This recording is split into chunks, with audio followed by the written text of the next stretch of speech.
Hay muchas maneras de administrar y gobernar una iglesia, pero podríamos decir que básicamente hay dos tipos. Uno son las iglesias que se rigen por un consejo de ancianos elegidos por los miembros de la iglesia y las iglesias que son unipastorales, o a veces es un pastor y su esposa, tenga dotes o no los tenga, automáticamente se convierte en la pastora. También hay algunos lugares que son de pastor, hay que decirlo también. Antes de entrar a buscar qué es lo que dice la Biblia, porque al final lo que cuenta no es lo que creamos que es mejor, sino lo que las Escrituras nos indican, vamos a ver un poco la historia de ellos. Empecemos por las iglesias que tienen un consejo de ancianos. Estas iglesias se localizan más que nada en Europa occidental. Suiza, Holanda, Irlanda, Reino Unido, Francia, el norte de España. Y estas iglesias se remontan a tiempos antes de la Reforma Protestante, entre los grupos de cristianos que eran rebeldes a Roma. Por ejemplo, los anabautistas, los valdenses, los albigenses, los cátaros y muchísimos grupos que tenían congregaciones o asambleas independientes la una de la otra, no sometidas al papado, y en ellas se elegía quiénes eran los ancianos de la iglesia. Se remontan algunas de ellas, según testificaron delante de la Inquisición en documentos de la Edad Media que tú puedes leer, al tiempo en que el cristianismo fue legalizado por el emperador Constantino. Y en esa época el obispo de Roma se llamaba Silvestre, que yo sé que la Iglesia Católica dice ahora que era el Papa de Roma, pero papas hasta el siglo VII-VIII no hubo. Pero el emperador le dio bienes terrenales y poderes terrenales, a lo cual muchos cristianos se opusieron, no les pareció bien y se separaron de Roma. Aunque en ese tiempo habían varios patriarcados, ¿verdad? Pero se separaron concretamente del obispado de Roma.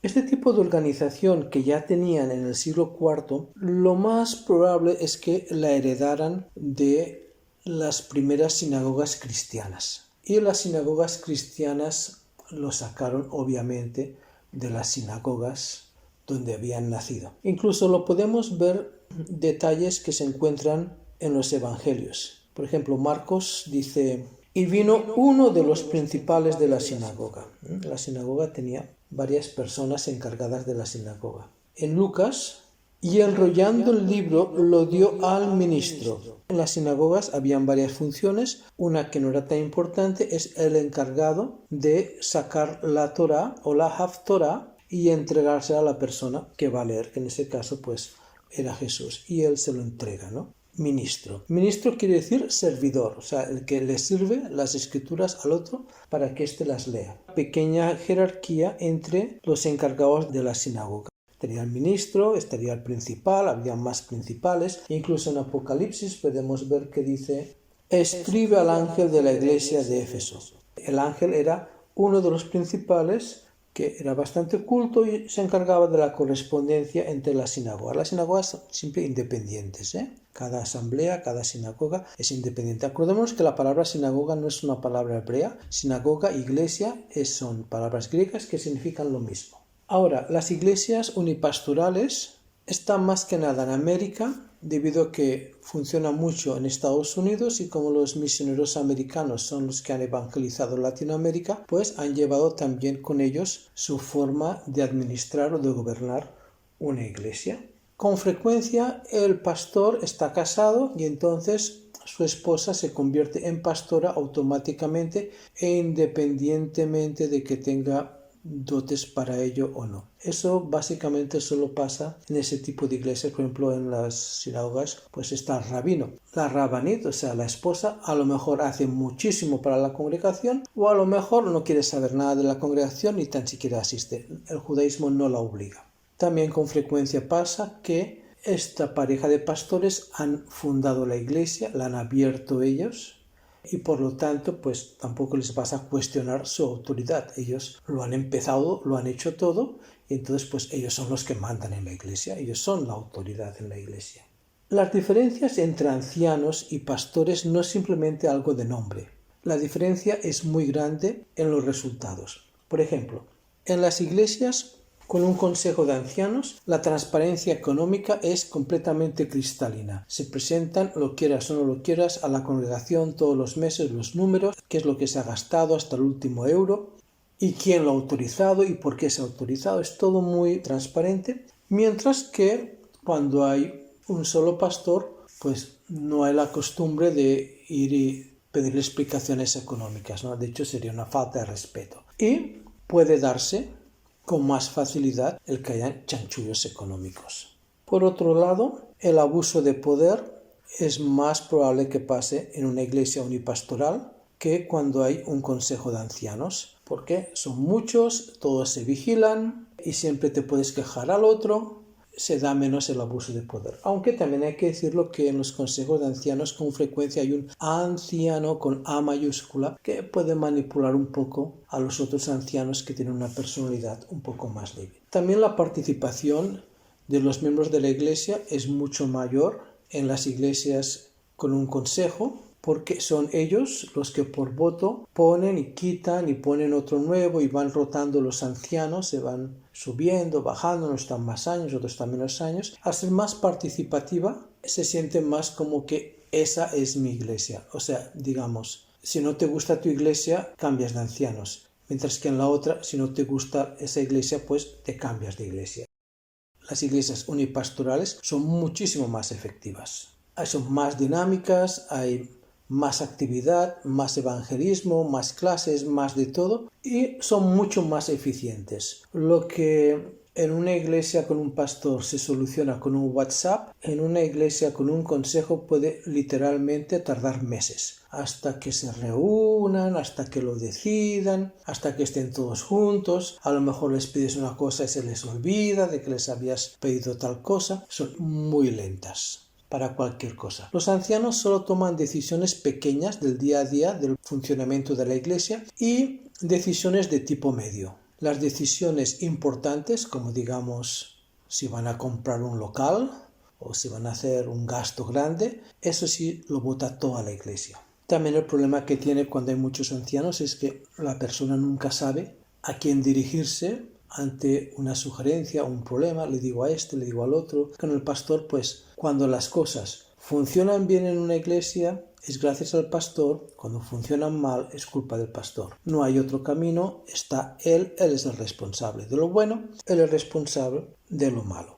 También, como generalmente esa pareja ha abierto ellos mismos la iglesia y ha conseguido la congregación, el local, la hipoteca, el arriendo, todo, ellos luchan más también por lo que es suyo. Son diferencias que marcan mucho, pero eso no es lo importante. Te gusta un estilo, te guste otro, te gusten los dos, no importa. Lo importante es saber qué es un pastor en la Biblia. En la Biblia, cuando habla de pastores, se refiere a unas personas que tienen un oficio que consiste en llevar un palo y cuidar de unos animales que dicen "bé". Eso es un pastor en la Biblia. Y empieza ya desde el principio, desde muy atrás. Después dio a luz a su hermano Abel, y Abel fue pastor de ovejas. Ya desde Génesis 4 tenemos al primer pastor. El pastoreo de ovejas fue uno de los principales, por no decir el principal oficio que tuvieron durante siglos los israelitas. Todos los patriarcas fueron pastores e incluso algunos reyes, como el rey David, era pastor y no se avergonzaban de ello, a pesar de que los egipcios no miraban bien a los que tenían ese oficio. Y José dijo a sus hermanos y a la casa de su padre: subiré y lo haré saber a Faraón, y le diré: mis hermanos y la casa de mi padre, que estaban en la tierra de Canaán, han venido a mí, y los hombres son pastores de ovejas. Y más adelante dice: entonces diréis: hombres de ganadería han sido tus siervos desde nuestra juventud hasta ahora, nosotros y nuestros padres, a fin de que moréis en la tierra de Gosén, porque para los egipcios es abominación todo pastor de ovejas.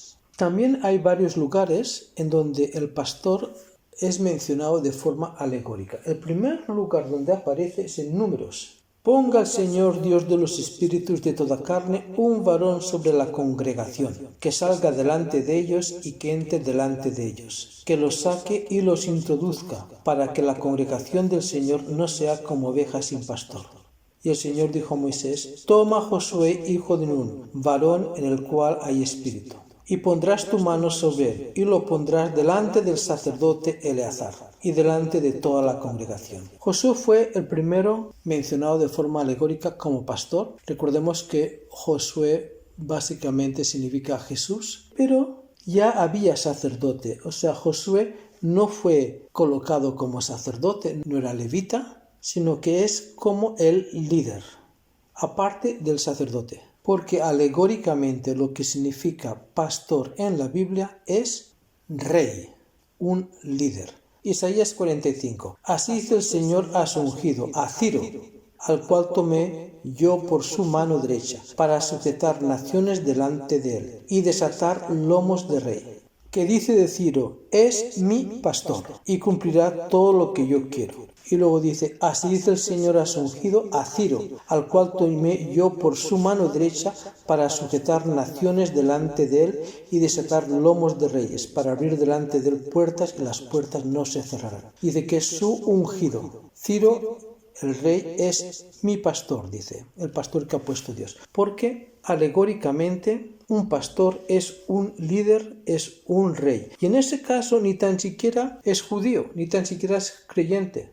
Ciro era zoroastro, ¿verdad? Una religión muy ligada a la religión hebrea, pero cree en un solo Dios, pero un Dios que se manifiesta en el fuego. Y en sus altares los puedes visitar en Pakistán y en la India, tienen un fuego allí que arde 24 horas al día y lleva años y siglos ardiendo sin que se apague ese fuego. Pero ¿quién es el pastor verdadero? ¿Quién es realmente el rey? Ahí lo podemos ver que siempre que se refiere al pastor se refiere a Dios. Por ejemplo, en el Salmo 23, el Señor es mi pastor, el Señor es mi rey.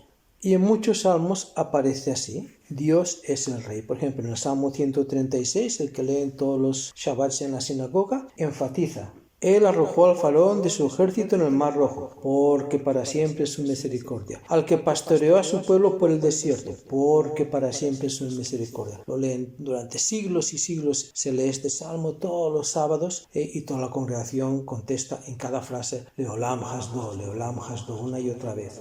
Porque para siempre es su misericordia. Él es el rey. Pero el pueblo quería un rey físico, una persona que impresione, que diga, hola, yo soy el pastor, hola, yo soy el rey. Y le dicen a Samuel, constitúyenos ahora un rey que nos juzgue. Ya tenían a Dios, pero ellos querían un rey que nos juzgue, como tienen todas las naciones. Pero no agradó a Samuel esta palabra que dijeron, danos un rey que nos juzgue. Y Samuel oró al Señor. Y dijo el Señor a Samuel, oye la voz de mi pueblo en todo lo que te digan, porque no te han desechado a ti, sino a mí me han desechado, para que no reines sobre ellos. Y en el mismo capítulo dice, asimismo, hablando del rey, el pastor que les iba a poner, dice, tomará lo mejor de vuestras tierras, de vuestras viñas y de vuestros olivares, y los dará a sus siervos, diezmará vuestro grano y vuestras viñas, para dar a sus oficiales y a sus siervos. Los gobernantes, ya sabes, siempre les gusta poner impuestos sobre el pueblo, ¿no? Diezmarlos. Tienen que pagar constantemente. Pero en la Biblia es muy importante tener en cuenta que el pastor, el rey, es Dios. Por eso se repite durante siglos, todos los sábados, Adonai Melech, Adonai Malach, Adonai Mloch, ¿no? Y luego en todas las oraciones rituales, para prender las velas del Shabbat, para ponerse el tefilín, para todo, ¿qué es? Baruch atah Adonai Melech haolam. Bendito seas, Señor, Rey del universo. La analogía en el Antiguo Testamento es el pastor es un gobernante, es un rey. Y realmente el que gobierna tu vida, el pastor de tu vida, el rey de tu vida, es Dios.